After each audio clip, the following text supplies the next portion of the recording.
Oi, gente, sejam todos muito bem-vindos ao nosso canal Destino dos Quatro Tour dos Sonhos. E aqui a gente vai contar um pouquinho de como foi nossa viagem, saindo de carro com duas crianças de Vassouras até Buenos Aires, na Argentina. Eu sou Leonardo. Eu sou Juliana. E toca a vinheta que nós vamos montar para vocês como é que foi o nosso planejamento.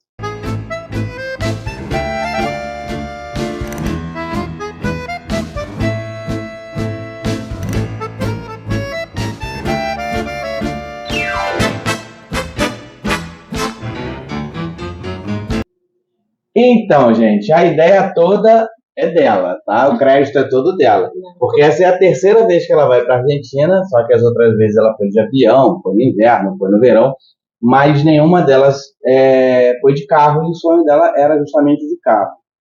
A princípio, o planejamento, o sonho real nosso é ir para o Ushuaia, né? De carro. E a gente queria fazer uma viagem que pudesse testar como seria a paciência, como seria o comportamento das crianças nessa viagem. Aí o planejamento inicial seria acampando, né? Só que a gente acabou vendo as condições e não seriam muito ideais. Ela ficou com medo de fazer um teste antes da gente acampar lá no sítio do meu velho. Não é, amor? E depois não vamos mais acampar, vamos ficar em hotel. Aí a gente chegou à conclusão que para Buenos Aires era melhor do que para Bahia, por exemplo. A gente não foi indo. Calma, não estamos falando não. Você conta agora da Bahia. A gente começou a fazer o planejamento por conta de viajar com criança. A gente queria que não fosse um passeio muito longo, até porque a gente não sabia como é que eles reagiriam a essa experiência. A gente iria até Salvador, pela costa, só que em cada parada a gente começou a ver que ficaria muito caro cada parada daquela ali nos hotéis. Cada pernoite, né, vamos contar assim, sairia R$ 500 a diária. Então, ia ficar muito custoso e não sei se valeria tanto a pena. Aí eu cheguei em casa e falei, amor, vamos fazer o seguinte, vamos para Buenos Aires. Ele, agora? Eu falei, vamos logo, porque vai sair muito caro essa viagem para Bahia e eu acho que para Buenos Aires talvez a gente consiga gastar menos e o passeio ser talvez um pouco melhor. E antes disso, nós tivemos alguns perrengues, né? Que foi uma luta para eu conseguir resolver o problema das minhas férias, né? Que até então estava incerto se eu ia estar de férias, se eu não ia estar de férias. Isso em outubro, eu ainda não tinha certeza se minha férias ia sair realmente em dezembro, porque a empresa não tem o hábito de dar férias em dezembro para ninguém, mas aí, no fim, deu tudo certo, a gente conseguiu, eu consegui ter as férias em dezembro, a gente conseguiu viajar dentro do programado, né? Não foi planejado, mas dentro do programado deu tudo certo no final das contas. A gente teve 1 mês e meio, 2 meses no máximo para planejar toda a viagem. Como o filho dele, né, ele é meu enteado, e o pai da minha filha faleceu, a gente precisou organizar alguns documentos fora do costume, né, do que é costumeiro das pessoas levarem. O RG, né, 10 anos de emissão. Validade, né? Dentro da validade de 10 anos. Dentro de 10 anos de emissão.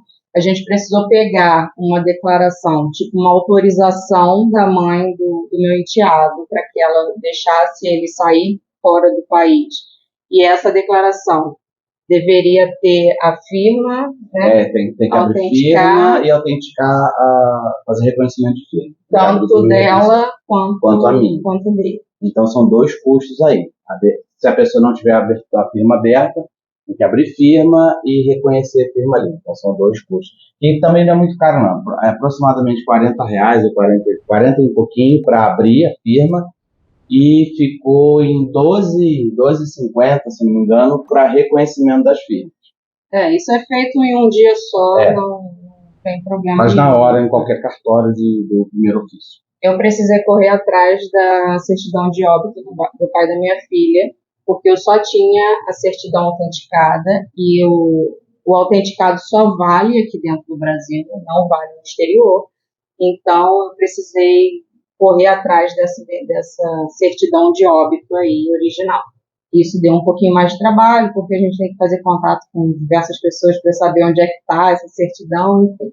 Mas graças a Deus deu tudo certo. A gente precisou fazer a revisão do carro, tá? Revisão básica mesmo, a gente trocou óleo, filtro, o amortecedor a gente tinha trocado há pouco tempo, então não foi necessário. O pneu também estava em dia, estava tudo ok. Então a revisão, de fato, é o mais importante para você ter uma viagem tranquila. Uma das coisas que a gente precisou tirar do carro foi o reboque. Nosso carro tem um reboque, mas lá fora eles não deixam que nada que ultrapasse a estrutura do carro continuar, né, nela. Então a gente tirou o reboque para não ter problema e a gente tinha atrás do veículo, no vidro, um adesivo, né, do empreendimento que a gente tem. E a gente resolveu tirar também, porque eu não vi nada falando de lugar nenhum. A gente ficou com medo de ter que alguém parar a gente e acabar encrencando com aquele adesivo. E vocês vão entender daqui a pouco o porquê desses grilos todos da gente com o que pode e o que não pode, né? E lá é obrigatório alguns itens que aqui não é mais, por exemplo, extintor lá é obrigatório, kit de primeiros socorros é obrigatório, lá é obrigatório 2 triângulos, aqui é um só. A gente não precisou comprar mais um triângulo, mas um kit de primeiros socorros a gente precisou comprar, a gente precisou atualizar o nosso extintor, porque tanto do QQ quanto do Beck estão convencidos, né? Que por não estar mais sendo obrigatório, a gente acaba não utilizando. Mas a gente precisou comprar um cambão, embora não seja obrigatório, eles pedem, e para a gente não ser pego de surpresa, porque infelizmente a polícia rodoviária lá da Argentina tem uma fama meio ruim, e a gente preferiu ir o mais certinho possível, né? Exatamente. A gente já tinha visto vídeos de pessoas que não tinham levado o cambão e o policial lá na hora meio que cobrou, então ele teve que dar um dinheiro para o cara liberar. Enfim, acontece. Inclusive fomos orientados lá em Uruguaiana, né? Quando eu fui comprar esses acessórios, eles deram umas dicas muito boas para a gente, inclusive, e com relação à polícia, né? Eles falaram, se tiver com tudo certinho, eles não vão ter como encrencar. Mas se tiver faltando uma coisinha, eles vão querer encrencar e tal. E contaram um caso lá para mim, né, de uma viagem que um deles tinha feito e ele teve que morrer uma graninha. Para o veículo, a gente precisa ter o seguro carta verde. Esse seguro a gente faz pela internet, ele sai na hora também. Vocês podem fazer até no dia da viagem, que não tem problema nenhum, tá? Geralmente a validade dele. Não, quem vende o seguro. Sim, as corretoras. As corretoras elas fazem de 5, 10, 15, 20, 30 dias. Eu resolvi pegar um de 30 dias para ficar mais tranquila. Se caso acontecesse alguma coisa, a gente tivesse que passar mais tempo do que a gente havia programado, eu não ter problema depois na volta. Então, eu paguei em torno de R$199. Mas depois eu boto aqui embaixo. Que não é um custo muito absurdo para a viagem que é. O nosso custo principal, né, foi o combustível e hospedagem. Embora a gente tenha ficado pouco tempo na estrada em si, mas se a gente colocar em conta a hospedagem do Airbnb lá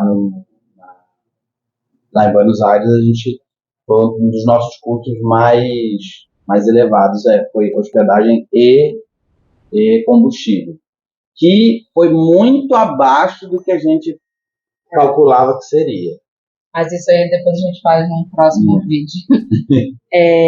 Com relação ao carro, a gente não teve nenhum tipo de problema, né? A gente foi tranquilamente. A gente foi até o Rio Grande do Sul abastecendo com gás. E de lá até Buenos Aires a gente foi na gasolina. O carro super desenvolveu super bem. E não temos do que reclamar. De questão de mecânica também. A gente não teve nenhum problema, nenhum incidente, com exceção daquela gasolina do posto que a gente, um posto sem bandeira, a gente resolveu abastecer só por desencargo de consciência já na volta e ele deu um... Depois vocês vão entender o porquê que a gente resolveu abastecer ali. A injeção eletrônica acabou não reconhecendo legal o combustível e deu uns sustos assim na gente, porque o marcador parou de marcar corretamente. Ele funcionava e parava de funcionar. Mas fora isso, sem susto nenhum com o carro, né? E falando de planejamento, uma coisa que a gente mudou a volta, que foi que a gente dirigiu muitas horas nos 2 primeiros dias, né? Nos 3 primeiros dias, né? Na ida a gente acabou dirigindo muito. Foram 18 horas no primeiro dia, rodamos 980 quilômetros aproximadamente, mas pegou muito, muito engarrafamento, então acabou atrasando. Então foram 18 horas e 16 horas no dia seguinte, mas rodamos mais, quase 1.200 quilômetros. E no terceiro dia foram 10 horas, mas a gente também perdeu um tempinho na fronteira. Fora isso, a viagem foi belezinha, dentro do programado. Tem uma coisa que a gente deu um mole na hora que a gente foi passar a fronteira. Eu não sei, deu um apagão, eu não me recordo de ter visto isso em lugar nenhum, mas a gente precisa dar a saída do Brasil, né? Como eu nunca saí do Brasil de carro, eu sempre fiz isso de avião, então eu acredito que lá eles façam, a gente não precisa correr atrás. Mas a gente deu esse molezinho aí. A gente passou uma hora no engarrafamento na ponte de Uruguaiana para Passo de los Libres. E quando a gente chegou na fronteira, entregamos documentos, tem que voltar. Precisa dar a saída do Brasil. O documento de autorização do meu enteado tinha que estar carimbada pela Polícia Federal. A certidão de óbito não, porque era original, não precisaria. Mas se a criança tiver passaporte, não tem problema, porque eu acho que ali no passaporte, na hora que for fazer, já entra a certidão de óbito. Então, se você levar um passaporte válido, já com essa informação, não é necessário que leve a certidão de óbito. Então, se for viajar com filho, beleza, tudo ok. Se for viajar com enteado, mesmo que seu companheiro ou companheira esteja presente, precisa da autorização do pai ou da mãe dessa criança. Então não tem jeito, tem que ir de qualquer forma, tem que passar na Polícia Federal de qualquer forma. Isso aí. O carro tem que ser de dos ocupantes, uma das pessoas que está ali fazendo aquela viagem.